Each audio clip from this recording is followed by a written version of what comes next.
सभी दर्शकों को मेरा प्यार भरा राधे राधे। जय सिया राम। दोस्तों, श्री राधा रानी और भगवान श्री कृष्ण के दर्शन कर लीजिए। भगवान जगन्नाथ जी विराजमान हैं। उज्जैन से आए हुए स्वयं महादेव विराजमान हैं हमारे छोटे से इस घर के मंदिर में। और कथा का आगाज़ करते हैं। कथा की शुरुआत एक श्लोकी रामायण के साथ करेंगे। आदो राम तपोवनादि गमनं हत्वा मृगं काञ्चनं वैदेही हरणं जटायुमरणं श्रीसुग्रीव सम्भाषणं बाली निर्दलनं समुद्रतरणं लङ्कापुरीदाहनं पश्चाद्रावण कुम्भकर्णहननम् एतद्धि रामायणं। बोलिए सियापति रामचंद्र भगवान की जय। बेहड़वाली मैया की जय। गुरु भगवान की जय। हर हर महादेव। बोलिए गौरी शंकर भगवान की जय। रामायण का अध्ययन करते करते 102वें दिन में प्रवेश। अयोध्या कांड में कथा चल रही है और तुलसीदास जी लिखते हुए स्वयं को तुच्छ समझते हैं। हम इसी रामायण को पढ़ते हुए अपने आप को महान समझते हैं। साथियों, हम महान समझते ही नहीं है, वाकई में महानता की ओर होते हैं जब हम रामायण का अध्ययन करते हैं या उसे दिल से आत्मसात कर लेते हैं, सुन लेते हैं। जितने भी लोगों ने अब तक राम कथा सुनी है, सबका कल्याण हुआ है। मेरी भी ईश्वर से प्रार्थना रहेगी कि मेरी कथा को जो भी सुने उन सबका कल्याण हो। प्रभु मेरा भी मार्गदर्शन करें। संसार भर में जो भी ईश्वर की भक्ति करते हैं, राम कथा सुनते हैं, उन सब का कल्याण ईश्वर अवश्य करेगा। अब तक किया है तो आगे भी होता ही रहेगा। दोहा के माध्यम से कथा की शुरुआत करते हैं कि प्राणनाथ देवर सहित कुशल कौशला आए, पूजी सब मन कामना सुजसो रही जग छाए। तुम अपने प्राणनाथ और देवर सहित कुशल पूर्वक अयोध्या लौटोगी, तुम्हारी सारी मनोकामनाएं पूर्ण होंगी और तुम्हारा सुंदर यश जगत भर में छा जाएगा। ये कब का वाक्य है? जब मैया सीता ने गंगा नदी को पार किया है। नदी के पार जब पहुंची हैं तो मैया से प्रार्थना कर रही हैं पलटकर कि माँ, मुझे आशीर्वाद दो, अपने पति और देवर सहित मैं सकुशल अयोध्या वापस लौटूं 14 वर्ष के वनवास के पश्चात। आज मैया ने आशीर्वाद दे दिया है। पहले तो उन्होंने ऐसा कहा कि आप तो जगत जननी जगदम्बा अम्बा स्वरूप आदिशक्ति स्वरूपा है, आप जगत माता है। महादेव मैया सीता को जगत माता के रूप में पूजते हैं और आप मुझसे प्रार्थना कर रही हैं माँ। लेकिन जहाँ भगवान श्री राम शिव जी को पूजते हैं, वहीं भगवान महादेव राम जी का पूजन करते हैं।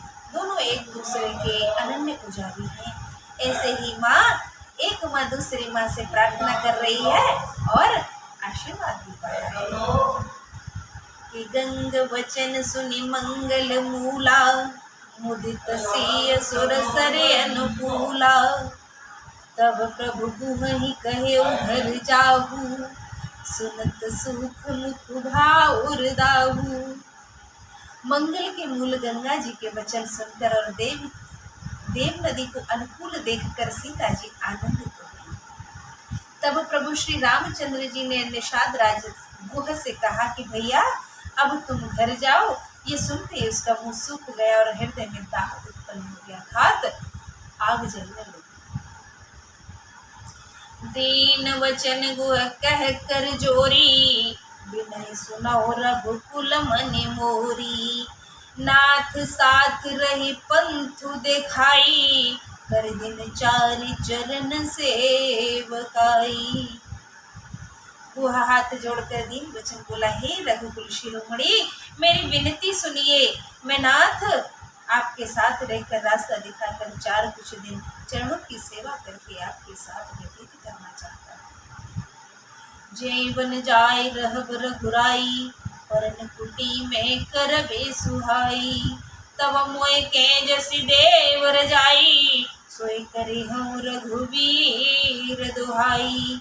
हे रघुराज, जिस वन में आप जाकर रहेंगे वहां मैं सुंदर पर्णकुटी, पत्तों की कुटिया, पर्णकुटी अर्थात पत्तों की कुटिया बना कर दूंगा।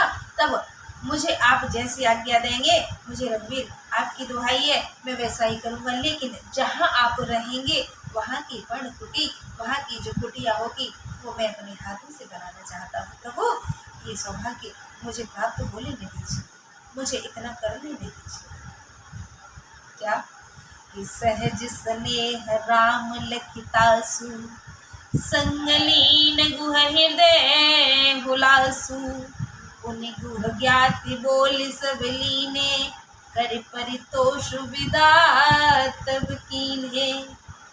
उसके स्वाभाविक प्रेम को देखकर श्री रामचंद्र जी ने उसको साथ ले लिया। इससे गुह के हृदय में बड़ा आनंद प्राप्त हुआ। फिर गुह अर्थात निषाद राज, निषाद राज का नाम ही गुह है। उन्होंने अपनी जाति के लोगों को बुला लिया और उनका संतोष करा के तब उनको विदा किया। सभी को बता दिया कि मैं राम जी के साथ कुछ समय के लिए जा रहा हूँ, उनकी कुटिया बना करके ही लौटूंगा। तब गणपति से वसु मेरे प्रभु, नाय सुर सर ही माथ। सखा अनुज सिय सहित वन गवन की रघुनाथ।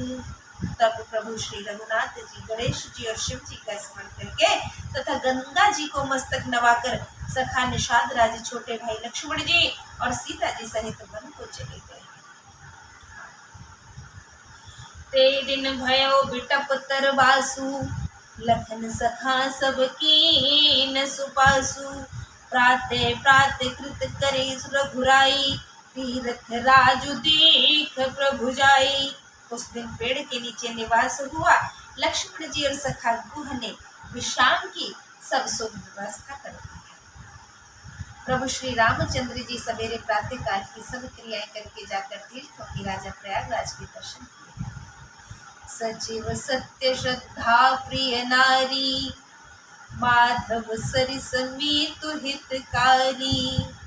चारि पदार्थ भरा भंडारू, पुण्य प्रदेश देश अति चारु। उस राजा का सत्य मंत्री है, श्रद्धा प्यारी स्त्री है और श्री वेणी माधव जी सरीखे हितकारी मित्र हैं।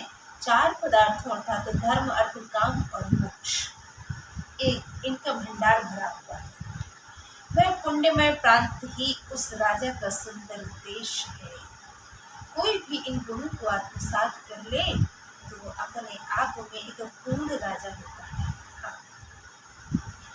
क्षेत्र अगम गढ़ुगाड़ सुहावा, सपने हु नहीं प्रतिपच्छिन पावा। सेन सकल तीरथ बर वीरा, कलुष अनेक दल नरन धीरा। प्रयाग क्षेत्र ही दुर्गम मजबूत और सुंदर गढ़ अर्थात किला है, जिसको स्वप्न में भी पाप रूपी शत्रु नहीं पा सकते। संपूर्ण तीर्थ ही उसके श्रेष्ठ वीर सैनिक है, जो पाप की सेना को कुचल डालने वाले और बड़े ही रणधीर है। बहुत ही गूढ़ अध्ययन है, गहराई से सोचने वाली बात है साथियों। संगम सिंहासन सुठ सोहा, शत्रु अखय बटु मुनि मनु मोहा। चवर जमुन अरु गंग तरंगा, देखी होई दुखदारिद भंगा। गंगा यमुना और सरस्वती का संगम भी उसका अत्यंत सुशोभित सिंहासन है। अक्षयवट क्षत्र है और मुनियों के भी मन को मोहित कर लेने वाला है। यमुना जी और गंगा जी तरंगे उसके श्याम और श्वेत चवर हैं, जिनको देखकर ही दुख और दरिद्रता नष्ट हो जाती है। आज संपूर्ण प्रकृति की कल्पना करके, संपूर्ण प्रकृति का उदाहरण देकर के आज राजा राम को सर्वश्रेष्ठ बनाया गया है। कि सेवहि सुकृति साधु सुचि पावै सब मन काम। वंदे वेद पुराण गण कहै विमल गुण ग्राम। सियापति राम जय जय राम, मेरे प्रभु राम जय जय राम। अवधपति राम जय जय राम। को कहि सके प्रयाग प्रभाऊ, कलुष पुंज कुंजर मृगराऊ। असती रथपति देखि सुहावा, सुख सागर रघुबर सुख पावा। अर्थात पापों के समूह रूपी हाथी के मारने के लिए सिंह रूप प्रयागराज का प्रभाव कौन कह सकता है। वाकई में तीर्थराज प्रयागराज की महिमा बहुत अनोखी है। ऐसे सुहावने तीर्थराज का दर्शन कर सुख के समुद्र रघुकुल श्रेष्ठ श्री राम जी ने भी सुख पाया है। भगवान श्री राम ने भी जब प्रयाग में स्नान किया है, दर्शन पाए हैं, तो सुख की अनुभूति की है। हम आज कलिकाल के जीव भी जब प्रयागराज में दर्शन पाते हैं, स्नान करते हैं, अपने आप को पुण्य का भागी समझते हैं। जहाँ भगवान श्री राम ने भी नित्य क्रिया की है, वो भूमि अवश्य ही पवित्र और पुण्य भूमि है। ये भूमि हमें सौभाग्य से ही प्राप्त हो सकती है। जो लोग भी इस भूमि में विचरण किए हैं अब तक, सब पुण्य के भागी हैं। पुण्यात्मा पवित्र साधु उसकी सेवा करते हैं, सब मनोरथ पाते हैं। वेद और पुराणों के समूह भाट हैं जो उसके निर्मल गुणों का बखान करते हैं। कैसी अलख नए सखई सुनाई, श्री मुख तीरथ राज बढ़ाई। करे प्रणाम देखत बन बागा, कहत महात्म अति अनुरागा। उन्होंने अपने श्री मुख से सीता जी, लक्ष्मण जी और सखा गुरु तीर्थराज की महिमा कह कह के सुनाई है। तदनंतर प्रणाम करके वन और बगीचों को देखते हुए बड़े प्रेम से महात्म्य कहते हुए भगवान श्री राम ने तीर्थराज की महिमा अपने मित्र निषाद राज को सुनाई है कि एहि विधि आए बिलो की बेनी, और सुमिरत सकल सुमंगल देनी। मुदित नाय की शिव सेवा, पूजी जथा विधि तीर्थ देवा।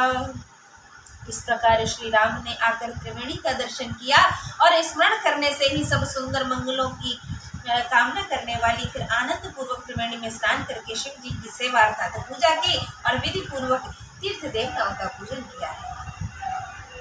श्री राम नरलीला कर रहे हैं, ईश्वर के अवतार हैं, लेकिन फिर भी पूजा अर्चना करते हैं। साथियों, हमारा परम सौभाग्य है कि हमने नर्तन पाया है, तो हमारा भी कर्तव्य बनता है कि जब भगवान सभी शक्तियों से परिपूर्ण है, वो भी पूजा अर्चना ध्यान करते हैं, तो हमें भी करना चाहिए ताकि आगे का जीवन और सुगम बन सके। बोलिए राधे राधे।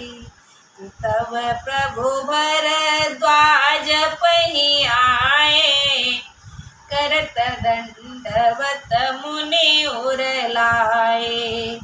मुनि मन मोदन कछु कही जाई, ब्रह्मानंद राशि जनु पाई। स्नान पूजन आदि सब करने के बाद प्रभु श्री राम जी भरद्वाज जी के पास आए। उन्हें दंडवत करते हुए मुनि ने हृदय से लगा लिया। मुनि के मन का आनंद कुछ कहा नहीं जाता, मानो उन्हें ब्रह्मानंद की राशि मिल गई। भगवान श्री राम चिर परिचित हैं मुनियों से, क्योंकि इस वनवास से पूर्व उन्होंने वन में बड़ी सेवा की है, मुनियों की, ऋषियों की, महात्माओं की। इसलिए भगवान श्री राम संतों के प्रिय हैं। संतों को श्री कृष्ण से जितना प्रेम है, उससे कहीं अधिक इनके राम अवतार से प्रेम है। राम अवतार में त्रेता युग में भगवान श्री राम ने संतों और मुनियों की सर्वश्रेष्ठ और दीर्घकालीन सेवा की। आज मुनि भरद्वाज ने दंडवत करते हुए भैया राम को सीने से लगा लिया है।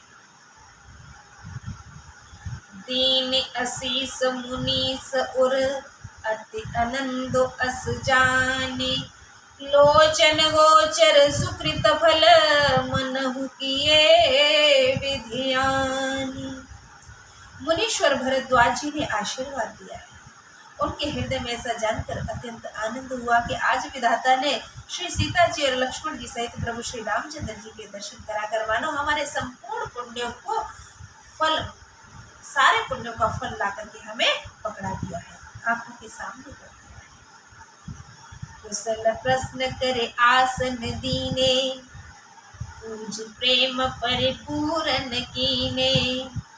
कंद मूल फल अंकुरनी के, दिए आन मुनि मन होमी के। कुशल पूछकर मुनिराज ने उनको आसन दिए और प्रेम सहित पूजन करके उन्हें संतुष्ट कर दिया। फिर मानो अमृत के ही बने हो ऐसे अच्छे अच्छे कंद मूल फल और अंकुर ला करके दिए। सेवा में जब हमारे घर गेस्ट आते हैं तो हम चाय नाश्ते से उनका सम्मान करते हैं। घर में फल फ्रूट होते हैं तो नाश्ता भी फल कर दिया जाता है। वनों में क्या है, कंदमूल फल ही है। मुनि ने राम जी की सेवा में वो सब प्रस्तुत किया है जो वहां उनके पास उपस्थित था। सिय लखन जन सहित सुहाए, अति रुचि राम मूल फल खाए। बड़े प्रेम से खा रहे हैं। भय विगत श्रम राम सुखारे, भरद्वाज मृदु वचन उचारे। क्या सीता जी, लक्ष्मण जी और सेवक गुह सहित श्री राम जी ने उस सुंदर मूल फलों की बड़ी रुचि के साथ उनको खाया है और थकावट दूर होने से श्री रामचंद्र जी सुखी हो गए। तब भरद्वाज जी ने उनको कोमल वचन कहे। क्या बोले हैं कि आज सुफल तप तीर्थ त्यागू, आज सुफल जप जोग विराजू, सफल सकल शुभ साधन साजू, राम तुम ही अवलोकत आजू। हे राम, आपका दर्शन करते ही आज मेरा तप तीर्थ सेवन और त्याग सफल हो गया है। आज मेरा जप योग और वैराग्य सफल हो गया और आज मेरे संपूर्ण शुभ साधनों का समुदाय भी सफल हो गया है। अर्थात मेरा मुनि वेश जो है वो आज सफल रहा। लाभ अवधि सुख अवधि न तूजी, तुम्हारे दरस आस सब पूजी। अब करी कृपा देवर एहू, निज पद सरसिज सहज स्नेहू। लाभ की सीमा और सुख की सीमा प्रभु के दर्शन को छोड़ करके, प्रभु का जो दर्शन है वो लाभ और सुख से परे है। दूसरी कुछ भी नहीं है। आपके दर्शन से मेरी सब आशाएं पूर्ण हो गई। अब कृपा करके ये वरदान दीजिए कि आपके जड़ कमरों में मेरा स्वाभाविक प्रेम हो। बोलिए राधे राधे। मेरा प्रभु से भी अनन्य प्रेम है, विनती है। हे नाथ, मैं अपने साथ साथ अपने संपूर्ण हिंदुस्तान के और जितने भी हिंदुस्तानी देश से बाहर रह रहे हैं सबके लिए प्रार्थना करूंगी और संसार भर के उन सभी जीवों के लिए जो प्रभु हित में मग्न है, प्रभु से प्रेम करते हैं, उन सब का मन आपके श्री चरणों में लगा रहे ताकि इस संसार का कल्याण समय समय पर आपके द्वारा होता रहे और बुराई समाप्त होती रहे। हाँ, ईश्वर से प्रार्थना करूंगी कि प्रभु जिस प्रकार आपने भरद्वाज जी का कल्याण किया वैसे ही हम सबका कल्याण कीजिए भगवान। कर्म बचन मन छाड़ी छलो, जब लगी जनो न तुम्हार, तब लगी सुख सपने हूँ नहीं, किए कोटि उपचार। जब तक कर्म वचन और मन से छल छोड़कर मनुष्य आपका दास नहीं हो जाता तब तक करोड़ों उपाय करने से भी स्वप्न में भी वह सुख नहीं पाता है।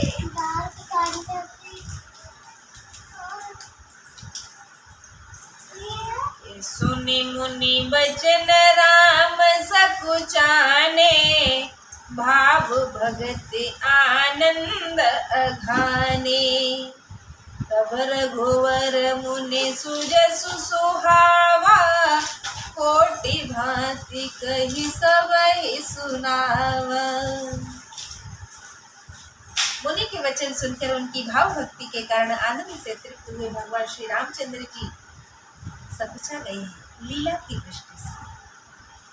तब अपने ऐश्वर्य को छिपाते हुए श्री रामचंद्र जी ने भरद्वाज मुनि का सुंदर सुयश करोड़ों प्रकार से कहकर सबको सुनाया है। जैसे हमारी किसी से भेंट होती है, किसी पहुंचे हुए व्यक्ति से, और हमारे साथ में 2-4 लोग हों तो हम उनकी महिमा का गुणगान जैसे करते हैं, वैसे ही आज श्री राम जी नर लीला करते हुए भरद्वाज मुनि का वर्णन किया है। उनके विषय में अनेक बढ़ाइयाँ करके अपने मित्र निषाद राज और भैया लक्ष्मण और देवी सीता को सुनाई है। सो बड़ सो सब गुण गन गेहू, जेहि मुनीस तुम आदर देहू। मुनि रघुवीर परस पर नवही, बचन अगोचर सुख अनुभवही। बोले हैं, हे मुनीश्वर, जिसको आप आदर दें वही बड़ा है और वही सब गुण समूहों का घर है। इस प्रकार श्री राम जी और मुनि भरद्वाज दोनों परस्पर विनम्र हो रहे हैं और अनिर्वचनीय सुख का अनुभव कर रहे हैं। कुछ कहा नहीं जा सकता, इतना सुख महसूस कर रहे हैं। यह सुधि पाई प्रयाग निवासी, बटु तापस मुनि सेद उदासी। भरद्वाज आश्रम सब आए और देख न दशरथ सुन सहाय। यह सुधि पाई प्रयाग निवासी, बटु तापस मुनि सेद उदासी। भरद्वाज आश्रम सब आए, देख न दशरथ सुहन सुहाए। यह श्री राम लक्ष्मण और सीता जी आदि की खबर पाकर प्रयाग निवासी ब्रह्मचारी तपस्वी मुनि सिद्ध और उदासी सब श्री दशरथ जी के सुंदर पुत्रों को देखने के लिए भरद्वाज जी के आश्रम पर आ गए हैं। जैसे ही पता चला है कि दशरथ नंदन श्री राम पधारे हैं, भीड़ लग गई, तांता लग गया है लोगों का दर्शन पाने के लिए। कथाएं हमको संदेश देती हैं कि अगर हमें कुछ कर गुजरना है तो ऐसा कार्य जिससे कि हमसे मिलने के लिए लोग दौड़ पड़े, भीड़ उमड़ पड़े, ऐसी कर्म गति करें, ऐसे कार्य करें, हम करें। क्योंकि दशरथ जी ने ऐसा पुण्य कार्य किया था, तभी तो उन्हें राम जैसी औलाद मिली। तो हम अच्छे कर्म करें ताकि हमारे कर्मों के कारण हमारी औलाद को भी सम्मान मिले और फिर औलाद को संस्कार दें ताकि वो भी उचित कार्य उचित कर्म करते हुए सम्मान की भागी हो और लोगों का ध्यान खींच। ऐसे कार्य करते रहने हैं जगत में, फिर सुख ही सुख अनुभव होगा, दुख लेश मात्र भी नहीं निकट आएगा। राम जी राज सी ठाट बाट छोड़ करके आज वन में आए हैं और देखिए किसी चीज की कमी नहीं है, कोई अभाव नहीं है, फिर भी लोग और भीड़ उमड़ रही है उनसे मिलने के लिए। उन्होंने सुख का अनुभव किया है हर परिस्थिति में। ऐसे ही हमें भी परिस्थिति कैसी भी हो, अनुकूल विपरीत जैसी भी है, सुख का अनुभव कीजिए साथियों। गारंटी है कि सुख ही मिलेगा, तो दुख भी सुख में परिवर्तित हो जाएगा। कि राम प्रणाम कीन सब काहू, मुदित भय लई लोयन लाहू। देहि असीस परम सुख पाई, फिरे सराहत सुंदरताई। श्री रामचंद्र जी ने सब किसी को प्रणाम किया, नेत्रों का लाभ पाकर सब आनंदित हो गए और परम सुख पाकर आशीर्वाद देने लगे। श्री राम जी के सौंदर्य की सराहना करते हुए हमें ईश्वर ने जैसा भी रूप दिया है हमें उससे प्रेम करना चाहिए। अक्सर लोग काले रंग से कतराते हैं, दूर भागते हैं। सबको सुंदर गोरी चट्टी बीवी चाहिए और लड़कों को और लड़कियों को गोरा चट्टा पत्नी चाहिए, सुंदर। हाँ, लेकिन भगवान श्री राम श्याम वर्ण काले रंग के। जब ऐसा आप सोचते हैं तो दिल में कैसा महसूस होता है? क्या आप राम के जैसा पति पाना चाहेंगे? जो भी कन्याएं मेरे इस कथा को सुने। जब सुने तो कमेंट बॉक्स में जो भी दिल में आए लिखिएगा जरूर। अच्छा लगेगा सुन करके कि श्री राम जी के विषय में आपके क्या विचार हैं। इससे आपकी भक्ति के विषय में पता चलेगा। डरिएगा नहीं। अगर आपको गोरे रंग के पति पसंद हैं तो चलेगा, क्योंकि महादेव जी गोरे हैं और उनकी आराम सामने है, श्री कृष्ण जी सामने हैं। आगे बढ़ते हैं। हे राम की नवेश राम निशिप्रात प्रयाग नहाए, और चले सहित सिय लखन जन मुदित मुने सिरुनाई सियापति राम जय जय राम, अवधपति राम जय जय राम, मेरे प्रभु राम जय जय राम। श्री राम जी ने रात को वही विश्राम किया। प्रातःकाल प्रयागराज का स्नान करके प्रसन्नता के साथ मुनि को सिर नवाकर श्री सीता जी, लक्ष्मण जी और सेवक गुह के साथ आगे बढ़े। आज की कथा को यहीं विराम देते हैं। अगली कथा में फिर आपसे भेंट होगी। तब तक के लिए नमस्कार, राधे राधे, जय सिया राम। राम कथा में डुबकी लगाते रहिए, कथाएं सुनते रहिए, प्रभु का चिंतन करते रहिए। भगवान सबका कल्याण करते हैं, आपका भी करेंगे। बोलिए राधे राधे।